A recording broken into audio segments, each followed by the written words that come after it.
எல்லோருக்கும் வணக்கம். ஆஃப்டர் 4 இயர்ஸ்க்கு அப்புறம் யூஎஸ்ல இன்ட்ரெஸ்ட் ரேட் கட் பண்ணியிருக்கிறாங்க. 50 பைசே வந்து கட் பண்ணியிருக்கிறாங்க. அது மட்டும் இல்ல, இந்த இன்ட்ரெஸ்ட் ரேட் குறைக்கிறது வந்து 2026 வரைக்குமே இது தொடரும் அப்படிங்கிறாங்க. இதுவரைக்கும் 4 இயர்ஸா இன்ட்ரெஸ்ட் ரேட்டை இன்க்ரீஸ் பண்ணிட்டே இருந்தாங்க. இப்போ இன்ட்ரெஸ்ட் ரேட்டை கட் பண்றதுனால மணி வந்து சென்ட்ரல் பேங்க்ல இருந்து பேங்க்ஸ்க்கு வந்து வரும். பேங்க்ஸ்ல இருந்து டுவர்ட்ஸ் கம்பெனிஸ் அண்ட் பப்ளிக் வந்து வரும்.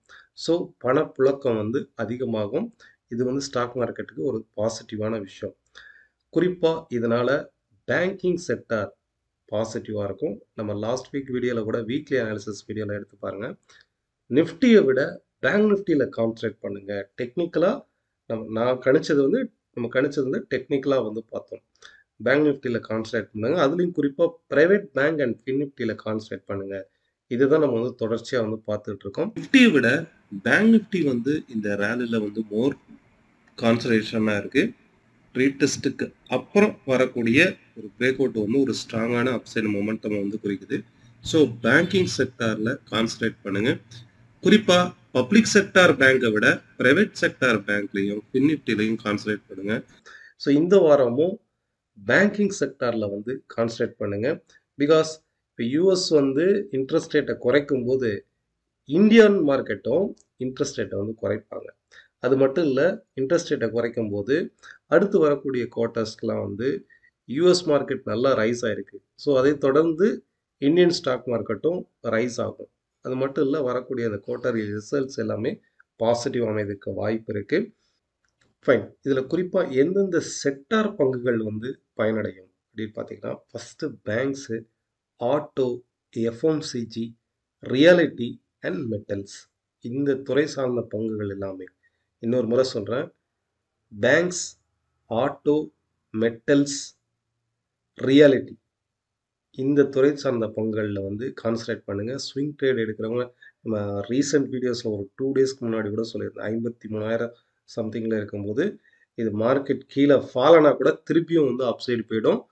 குறிப்பாக பேங்க் நிஃப்டி 54,800 வரைக்கும் டார்கெட் இருக்குது. அது வந்து ஒரு நியூ, அப்போ அந்த லெவலே டச் பண்ணலை. 54,000 டச் பண்ணலை.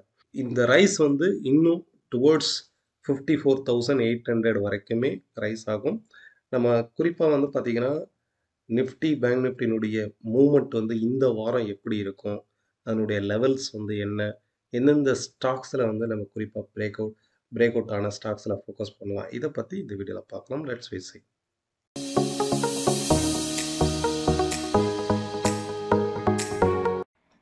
நிஃப்டினுடைய டெக்னிக்கல் அப்டேட்டை நம்ம பார்க்கும்போது, ஒவ்வொரு முறையும் ஒரு ரவுண்ட் பாட்டம் எடுத்து அகெயின் மார்க்கெட் வந்து அப்சைடு பிரேக் அவுட் ஆகுது. லாஸ்ட் 3 டைம்ஸும் இதே ஃபார்மேஷனில் தான் நடந்திருக்கு. அண்ட் லாஸ்ட் வீக் வந்து 25,450ங்கிறது மேஜர் ரெசிஸ்டன்ஸ் பிரேக் அவுட் ஆயிருக்கு. ஸோ ஹியர் ஆஃப்டர் இந்த அப்வர்டு மொமெண்டம் ஃபர்தராக கண்டினியூ ஆகிறதுக்கு தான் சான்ஸ் இருக்குது. இது வரைக்கும் ரெசிஸ்டன்ஸாக இருந்தது 2 ரெசிஸ்டன்ஸ். இப்போ நீங்கள் ஸ்விங் ட்ரேடராக இருந்தீங்கன்னா இந்த 2 லெவலில் வந்து நோட் பண்ணிக்கோங்க. ஒன்று வந்து 25,450ங்கிறது நமக்கு இந்த இடத்துல மேஜர் ரெசிஸ்டன்ஸாக இருக்கும். செகண்ட் வந்து இந்த லெவல் 25,000ங்கிறதும் மேஜர் ரெசிஸ்டன்ஸாக இருக்கும். இந்த 25,000ங்கிறது வந்து பொசிஷனல் ரெசிஸ்டன்ஸாகவும் ஆக்ட் ஆகும். இது வந்து பார்த்தீங்கன்னா, இங்கேருந்து கனெக்ட் பண்ணிங்கன்னா உங்களுக்கு மீட் ஆகிறது இந்த பாயிண்ட்டாக இருக்கும். ஸோ ஒரு ஸ்ட்ராங்கான சப்போர்ட்டுங்கிறது இன்கேஸ் மார்க்கெட் ஏதோ ஒரு நெகட்டிவ் நியூஸ் வருது, ஃபால் ஆனால் கூட 25,000ங்கிறது ஒரு பெஸ்ட்டு சப்போர்ட்டாக இருக்கும். இந்த ரேலி டுவோர்ட்ஸ் 25,930 வரைக்கும் வரக்கூடிய வாரங்களில் அப்சைடு இம்மீடியட் ரெசிஸ்டன்ஸ்னா 25,930 அண்ட் 26,040 இந்த 2 லெவலும் அப்சைடு வந்து போகிறதுக்கான வாய்ப்பு இருக்குது. ஓவரால் இந்த ரேலி டுவோர்ட்ஸ் 26,700 வரைக்குமே அப்சைடில் வந்து ரைஸ் ஆகலாம். அண்டு பேங்க் நிஃப்டியை பார்க்கும்போது சேம், அதாவது டெக்னிக்கல் வந்து ஒரு குரூப் வந்து ஃபண்டமெண்டல் தான் மார்க்கெட்டை வந்து ரன் பண்ணுது அப்படின்னு சொல்லுவாங்க. இன்னொரு குரூப் வந்து டெக்னிக்கல் தான் மார்க்கெட்டை வந்து ரன் பண்ணுதுன்னு சொல்லுவாங்க. பட் உண்மை என்னன்னா ரெண்டுமே உண்மை தான். எப்படின்னாக்க மார்க்கெட் என்னவோ ஃபண்டமெண்டலை பேஸ் பண்ணி தான் போகும்.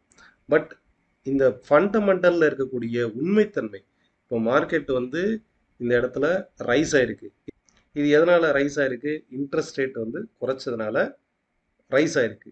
இது நியூஸ் வந்து எப்படியாவது சீக்ரெட்டா ஆல்மோஸ்ட் 90% ப்ராபபிலிட்டி 90 to 99% ப்ராபபிலிட்டி படி இந்த நியூஸ் வந்து பெரும் முதலாளிகளுக்கு, பெரும் பணக்காரருக்கு, மார்க்கெட்டை ஆப்ரேட் பண்ணக்கூடிய இன்வெஸ்டிங் குரூப் இருக்கும், மல்டிநேஷ்னல் இன்வெஸ்டிங் கம்பெனிஸ். ஸோ இவங்களுக்கு எப்படியாவது இந்த நியூஸ் வந்து கிடைச்சிரும். ஸோ அதுக்கான ஆக்டிவிட்டிஸ் தான் இதில் பாருங்கள். கிட்டத்தட்ட ஒரு 2 வாரத்துக்கு முன்னாடி இந்த இடத்துல பிரேக் அவுட் பண்ணியிருக்கோம். இது வரைக்கும் சைடுவேஸ் டவுன் ட்ரெண்டில் வந்தது, இந்த இடத்துல பிரேக் அவுட் ஆயிருக்கு. இங்கே பாருங்க, கிளியராக பிரேக் அவுட் ஆயிருக்கா. ஸோ பிரேக் அவுட் ஆகிட்டு மார்க்கெட் வந்து எந்த இடத்துல வந்து நிற்கிது பாருங்க. கிளியராக இந்த இடத்துல 2 முறை சஸ்டெயின் ஆகி மார்க்கெட் மேலே ரைஸ் ஆயிருக்கா. அப்போது 2 முறை புல் பேக் நடந்து மார்க்கெட் வந்து அப்சைட் நடந்திருக்கு. அந்த நியூஸ் வரும்போது அதுக்கான ட்ரேடு வந்து ஆல்ரெடி நடந்து முடிஞ்சிருச்சு. இப்போ ரீசெண்டாக 2 டேஸ் தான் ஆச்சு. இப்போ ஒர்க் பண்ணிட்டு இருக்கவங்க சண்டே தான் வந்து பார்ப்பாங்க, ஆர் சாட்டர்டே தான் வந்து பார்ப்பாங்க. ஸோ மார்க்கெட் அதுக்கு வாட்டியுமே டார்கெட் ரீச் ஆகிருப்பாங்க. அப்போ நம்மள மாதிரி ரீட்டைல் ட்ரேடர்ஸ் வந்து எங்கேருந்து எப்படி நியூஸ் வரும்னு தெரியாது. ஆனால் டெக்னிக்கல் படி மார்க்கெட்டை நம்ம அப்ரோச் பண்ணும்போது ஓகே பாசிட்டிவாக இருக்குது. இந்த இடத்துல வந்து அகெயின் ஒரு பிரேக் அவுட் ஆகும்போது இந்த பாசிட்டிவ் வந்து கன்ஃபார்ம் ஆயிடுச்சு.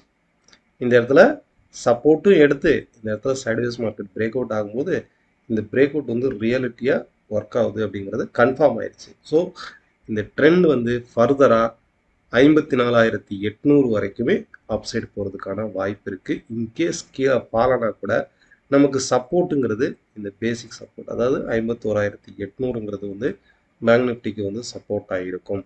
வரும் வாரங்களில் இந்த இடத்துல ப்ரீவியஸாக இருக்கக்கூடிய இந்த ரெசிஸ்டன்ஸ் பிரேக் அவுட் ஆயிருக்கு இல்லையா, ஸோ இது வந்து நமக்கு ஃபஸ்ட்டு சப்போர்ட் ஆகும். 53,400ங்கிறது ஃபஸ்ட்டு சப்போர்ட் ஆகும். 52,700ங்கிறது வந்து ரெசிஸ்டன்ஸ் செகண்ட் சப்போர்ட்டாகவும் ஆக்ட் ஆகும். அப்சைடில் 54,600 54,850 வரைக்குமே இந்த ரேலி வந்து கண்டினியூ ஆகிறதுக்கு பாசிபிலிட்டிஸ் இருக்குது. இதில் குறிப்பாக வந்து ஸ்மால் கேப்போட மிட் கேப் பங்குகள் தான் அதிகமாக ரைஸ் ஆகிருக்கு. பிகாஸ் யூஎஸ் பேஸ்டு மார்க்கெட் வந்து மொமெண்டம் வந்து மிட் கேப் பங்குகளுக்கு வந்து அதிகமான ஒரு பாசிட்டிவ் நடந்திருக்கு. இதில் ஸ்மால் கேப்பில் வந்து பார்த்திங்கன்னா அந்தளவுக்கு ஒரு மொமெண்டம் கொடுக்கல பாருங்கள். லாஸ்ட் வீக் வந்து அந்தளவுக்கு ரைஸ் ஆகலை. அதே மாதிரி செக்டார் வைஸ்ன்னு பார்த்திங்கன்னா பப்ளிக் செக்டார் பேங்க்ஸ் வந்து அந்தளவுக்கு வந்து இன்னும் ரைஸ் ஆகலை. இந்தியாவில் வந்து ஆர்பிஐ வந்து எப்போ ரேட் கட் அனௌன்ஸ் பண்ணுறாங்களோ அப்போ பப்ளிக் செக்டார் பேங்க் வந்து ஸ்ட்ராங்காக ரைஸ் ஆகும். ஈவன் தோ மார்க்கெட் வந்து புல்லிஷில் தான் இருக்குது, ஓவரால் ட்ரெண்ட் வந்து புல்லிஷில் தான் இருக்குது. இதில் செக்டார் வைஸ்ன்னு பாருங்கள், ரியாலிட்டி செக்டார் வந்து ஒரு ஸ்ட்ராங்கான அப் ட்ரெண்டில் சப்போர்ட் எடுத்திருக்கு. அது மட்டும் இல்லை, இது வரைக்கும் சைடுவேஸ் மார்க்கெட் டவுன் ட்ரெண்டில் இருந்தது, லாஸ்ட் வீக் பிரேக் அவுட் ஆகிருப்பாங்க. அப்போ இதுக்கு அடுத்து ரியாலிட்டி செக்டாரில் உள்ள பங்குகளை ஃபோக்கஸ் பண்ணுங்கள். அது மட்டும் இல்லை, மெட்டல்ஸ் ஆல்சோ ஒரு சப்போர்ட்டிவ் ஜோனில் இருக்குது. ஓகே, பொசிஷனலாக மெட்டல்ஸ் ஆல்சோ சப்போர்ட்டிவ் ஜோனில் இருக்குது அண்ட் பிரேக் அவுட் ஆகிருக்கு.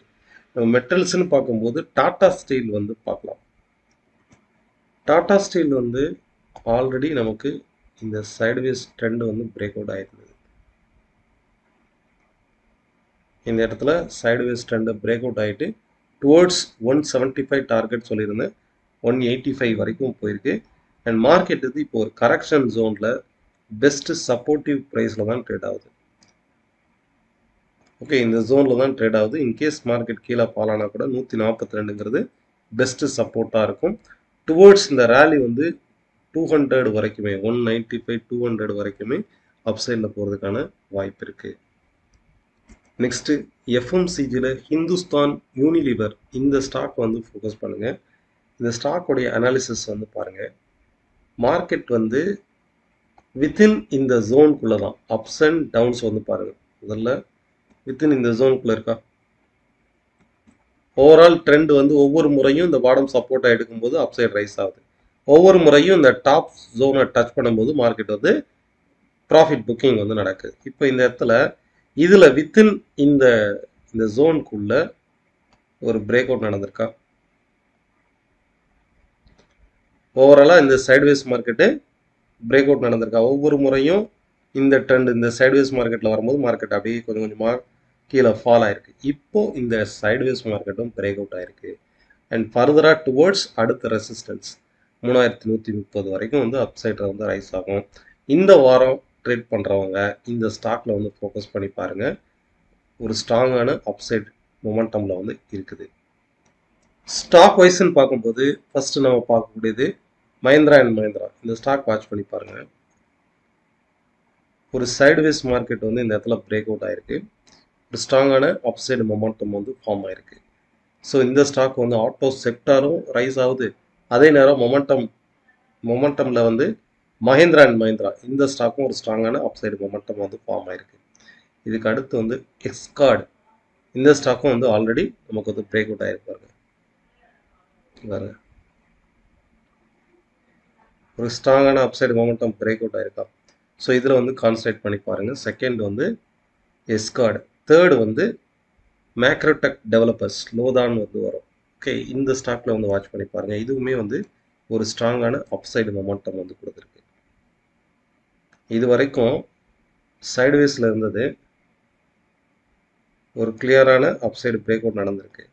ஓகே, ஸோ இந்த ஸ்டாக்ல வந்து ஃபோக்கஸ் பண்ணி பாருங்கள். தேர்டு அண்ட் ஃபோர்த் வந்து இன்ஃபோஎட்ஜ். நம்ம சேனலில் வந்து ஆல்ரெடி பார்த்துருந்தோம். இந்த ஸ்டாக்கும் ஒரு ஸ்ட்ராங்கான மொமெண்டமில் தான் இருக்குது. ஸோ இந்த ஸ்டாக்ஸ்லையும் வந்து வாட்ச் பண்ணி பாருங்கள். குறிப்பாக நான் சொன்ன அந்த செக்டார்லையும் வந்து வாட்ச் பண்ணி பாருங்கள். ஃபைன். நெக்ஸ்ட்டு க்ரூட் ஆயிலை பற்றி பார்க்கலாம். க்ரூட் ஆயிலை பொறுத்தளவுக்கு ஸ்டாக் மார்க்கெட் ஏறினா கூட க்ரூட் ஆயில் வந்து பொசிஷனலாக நமக்கு வந்து இந்த இடத்துல பிரேக் அவுட் ஆயிருக்கு. ஸோ அந்த பொசிஷனலாக பிரேக் அவுட் ஆகிட்டு கரெக்டாக அந்த பாயிண்டில் ரீடெஸ்ட் எடுக்குது பாருங்கள். ஸோ க்ரூடை பொறுத்தளவுக்கு மார்க்கெட் வந்து ஒரு ஸ்ட்ராங்கான ரெசிஸ்டன்ட் ஜோனில் இருக்குது. இன்கேஸ் மார்க்கெட் வந்து இந்த வாரம் மார்க்கெட் கீழே ஃபால் ஆகிறதுக்கு பாசிபிலிட்டிஸ் இருக்குது. ஏன்னா கரெக்டாக ஒரு பிரேக் அவுட் ஆகிட்டு அதனுடைய ரெசிஸ்டன்ஸ் பாயிண்ட்டை டச் பண்ணிவிட்டு மார்க்கெட் வந்து கீழே ரிஜெக்ஷன் ஆகுது. பாருங்க, இந்த ரெசிஸ்டன்ஸ் பாயிண்ட்டை கரெக்டாக டச் பண்ணிவிட்டு கீழே ஃபால் ஆகுதா. ஸோ 6060 நான் ஆல்ரெடி சொல்லியிருப்பேன், லாஸ்ட்டு 2 வீக்ஸ் வீடியோலையும் சொல்லியிருப்பேன். 6000லேருந்து 6060ங்கிறது ரெசிஸ்டன்ஸ் பாயிண்ட். இன்கேஸ் மார்க்கெட் மேலே ரைஸ் ஆனால் கூட இதுலேருந்து திரும்பவும் மார்க்கெட் கீழே ஃபால் ஆகிறதுக்கு தான் பாசிபிலிட்டிஸ் அதிகம். அப்படி ஃபால் ஆச்சு அப்படின்னாக்கா டுவோர்ட்ஸ் 4550 4600 வரைக்குமே இது ஃபால் ஆகிறதுக்கு பாசிபிலிட்டிஸ் இருக்குது. கிட்டத்தட்ட ஒரு 1400 பாயிண்ட் 450 பாயிண்ட் வரைக்கும் ஃபால் ஆகிறதுக்கு பாசிபிலிட்டிஸ் இருக்குது. பொசிஷனல் ட்ரேடர்ஸ் இதை நோட் பண்ணிக்கோங்க. பிகாஸ் இது வரைக்கும் சைடுவேஸாக ட்ரேடான க்ரூட் ஆயில் ஒரு 2 வீக்ஸ் பிஃபோராக கிளியராக பிரேக் அவுட் ஆகிருக்கு. இந்த பிரேக் அவுட்டுக்கு உண்டான ரெசிஸ்டன்ஸ் தான் இப்போ நடந்துகிட்ருக்கு. அப்படி க்ரூட் ஆயில் வந்து அப்சைட் ரைஸ் ஆச்சு அப்படின்னா மினிமம் நமக்கு வந்து இந்த ப்ரீவியஸ் ரெசிஸ்டன்ஸ் இருக்கு இல்லையா 6550, இதுக்கு மேலே டே கேண்டில் க்ளோஸ் ஆகி பிரேக் அவுட் ஆனால் மட்டுமே ட்ரெண்ட் சேஞ்ச் ஆகும். Right no trend is down trend. Okay, இது கிளியராக ட்ரெண்டு டவுன் ட்ரெண்டில் தான் இருக்குது. ஃபைன். இந்த வாரம் இந்த வீடியோ உங்களுக்கு வந்து ஒரு ட்ரெண்ட் அப்டேட் பண்ணது யூஸ்ஃபுல்லாக இருக்கும்னு நினைக்கிறேன். உங்களுடைய கருத்துக்கள் எனக்கு கமெண்ட் பாக்ஸில் தெரிவிங்க. இதே போல் இன்னொரு வீடியோவில் சந்திக்கலாம். நன்றி, வணக்கம்.